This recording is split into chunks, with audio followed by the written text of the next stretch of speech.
আপনারা এই সেনাবাহিনী এই কথা শুনবে না, কারণ আপনাদের কথা শুনে সেনাবাহিনী যথেষ্ট শিক্ষা হয়েছে। বিএনপি আসবে, সীমা লঙ্ঘন করলে শাপলা চত্বর থেকে আবার বিপ্লব শুরু হবে। এটা সময় লাগবে না, পড়ে যাবে। বিএনপি তো শহীদ জিয়ার বিএনপি, অবকাঠামো সেরকম। যদি বিএনপি তার চরিত্র পরিবর্তন না করে, আগের মতো সেই ভুল ত্রুটি করে, আগে যে ভুল ত্রুটিগুলি প্রকাশ্যে আইছে, আমার বিশ্বাস সেটা সে করবে না।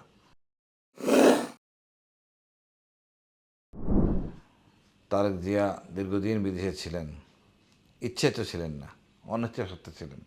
দেশপ্রেম, দেশে ফিরে আসা, সব কিছু মিলে যদি ওনাকে পরিবর্তন করে দেশের লোকজনকে নিয়ন্ত্রণ করতে পারেন, উনি যত আগে আসবেন বিএনপির তো ফসল তত ভালো হবে, দেরিতে আসবেন ফসল খারাপ হবে। এখন আপনি চাঁদা তো লুকিয়ে চুরি করতে, মানে লুকিয়ে এত চাঁদাবাজি করতে পারবেন না, চাঁদাবাজি দৃশ্যমান হবেই। মিডিয়ার যুগ এবং ডিজিটালাইজড, সুতরাং যেরকম ফল হবে সেরকম আপনার মানে ভাগ্য সেইভাবে বরণ করতে হবে। আপনি মনে করেন না নির্বাচনে আসলেন দাবড়াবেন, আপনার এই পুলিশ আপনার কথা শুনবে না, আপনার এই সেনাবাহিনী এই কথা শুনবে না, কারণ আপনাদের কথা শুনে সেনাবাহিনী যথেষ্ট শিক্ষা হয়েছে।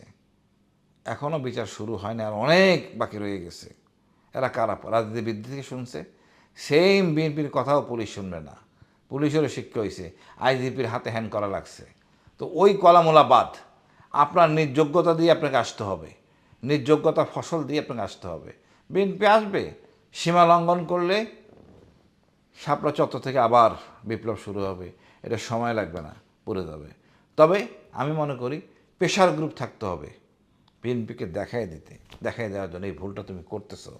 অনেক সময় রাষ্ট্রপ্রধানরা লজ্জা শরমের মানে লজ্জা শরম ভুলে দিয়ে অনেক চুক্তি করে বসে। যদি সমালোচনা হয়, ফিরে আসার সুযোগ থাকে। আমি যে কথা বলতে পারি ভারতের বিরুদ্ধে, হয়তো সরকার দল বলতে পারে না।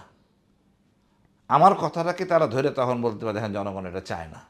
এটা তাদের জন্য প্লাস পয়েন্ট, আমাদের কথাবার্তা। তা আমি মনে করি প্রেশার গ্রুপ থাকতে হবে। ইনশাল্লাহ আমরা সেনাবাহিনী অনেক অফিসার আরও অনেক আছে, সবাই মিলে আমরা প্রেশার গ্রুপ সৃষ্টি করব, সরকারের কঠোর সমালোচনা করব, এবং আমরা চাইব আস্তে আস্তে যেন সংবিধানটা যেন জনগণের সংবিধান হয়।